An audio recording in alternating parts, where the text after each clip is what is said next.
our involvement with professional researchers, there must have been over 35 or 40 volunteers who came and did specific things. There was Lou Repetto, who was a very, very active member of the Lions Club.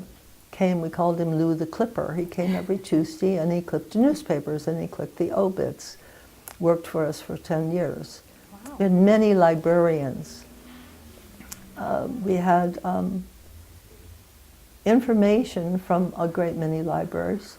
In order to set this up as a professional library, I had a good friend in the Oakland Library, Dr. Peter Comney, was a member of the Native Sons, and my husband and I belonged to the Native Sons and the Native Daughters. And he gave me information on librarians and library facilities. The Bancroft Library, of course, was involved. Volunteers came from those particular areas. We had one lady who came to do research on her family. She lived in Berkeley.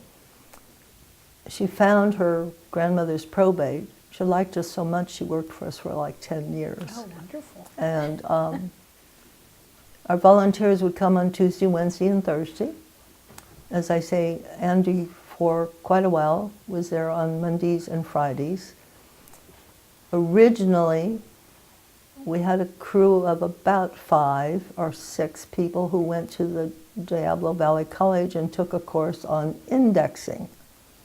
The court cases and the probates that Louis had collected from the county were read by these volunteers who had taken their courses, and they made 3x5 cards.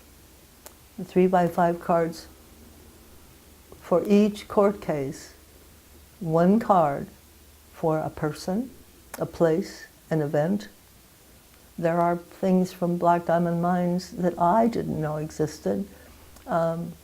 Names of streets. I didn't know they had streets in the coal mines that my grandfather worked in. And Ruth Weld, who came from Pittsburgh, was a professional researcher. She found many streets, and as I say, I had mentioned my family so many times that whenever they found a Junocchio or a court case about a coal miner, they would notify me. In fact, I walked in one day and Ruth said, "Your grandfather was arrested on this day." No, it was my uncle. But my grandfather was involved in several court cases. They came, the court case people came on different days. There were always 4 to 6 people, Tuesday, Wednesday, and Thursday. The Tuesday people called themselves the lunch bunch and all went to lunch together. Wednesday people brought their lunches. The Merrows came to work for us, Kathleen and Bill, some 9 years after we'd been there. And our first computers had arrived, and they began to enter our collection into the computers. So by the time we moved to Martinez in 2000, we had a paid employee, me. We had 2 computers. We had republished several books that they had published before. We had received a $52,000 grant from Long's Pharmacy to publish Marvin Epstein's book on the history of the medicine in Contra Costa County. We had 3 computers, a huge copy machine, many desks, many volunteers, and we thought we just had all the room in the world in Martinez. And we outgrew it in probably 1 year. Yeah. You kept acquiring things. Now, you served as executive director of the History Center for many years. Well, first I was on the board, and I said I would volunteer, and I came on Tuesday, Wednesday, and Thursday. We worked with the American Association of State and Local History, the Conference of California Historical Societies. I had been to many classes, and at the state level, I was at a state archive meeting one day, learning how to preserve, how to process a collection, and the gentleman who was teaching the class in Sacramento said, and when you get the court cases and you're processing it, what's the first thing you do? I remember saying, you untie the red ribbon. And as I said it, I realized that we had in our history center at Pleasant Hill one huge box of court cases with tied red ribbon. Wow. Now I'm told that that's where the saying, it's all tied up in red tape, came okay. from. Mm-hmm. You untie the red ribbon and you unfold the court case. Wow. What we had in the History Center was a box of court cases that had never been untied, never been opened, never been microfilmed. Oh my gosh. Do you know how far they dated back? They went all the way back to the 1800s. And they had not gone through the process of microfilming. I was so excited, but these are all the places that I had gone and all the things that I had learned. Yeah.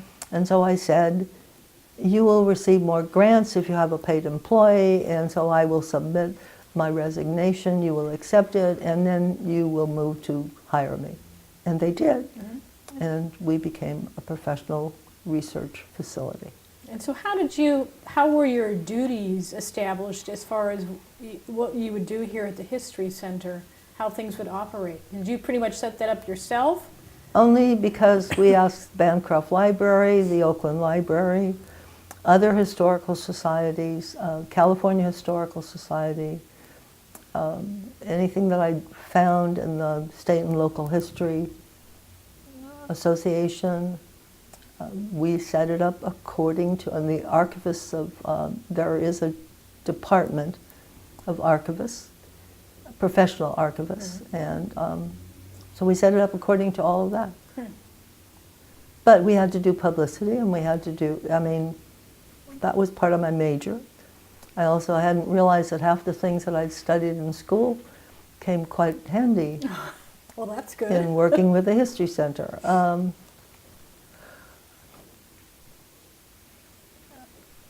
There was an advertisement in the paper one day. The Contra Costa Times called it Meet with the Editors. I attended the meeting. We were brand new. We didn't have any cards. We didn't have any literature of any kind. I listened to everything that they wanted to do. The people in the audience asked what they could do to get publicity. And when the meeting was over, I went up and introduced myself to the young editor and gave him a piece of paper with my name and the address of the Pleasant Hill Historical Society, and told him I thought we needed to talk. It would be nice to have an article every week because we had so much information, and we could cover the entire county, and they needed us. And so he set up a date, called me at the History Center, and I called it my first editor because we had a date, but what he failed to tell me is that he had applied for a job with another newspaper and it was accepted, and he couldn't. I was called by his secretary and said the meeting is canceled because he's gone to work for another newspaper in San Jose. His replacement will be in next week. So I again called, introduced myself to the second editor, made an appointment, met with him, told him all about my idea of having an article every week. He agreed also, thought it was a good idea. Told me that he would send some people out, thought it would make a nice, like, parade supplement.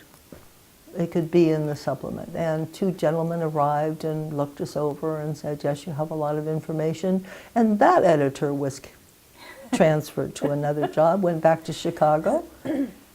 So now I have a third editor to talk to. And the third editor thought it was a wonderful idea, but who was going to do the stories? And I said, well, we could do the stories.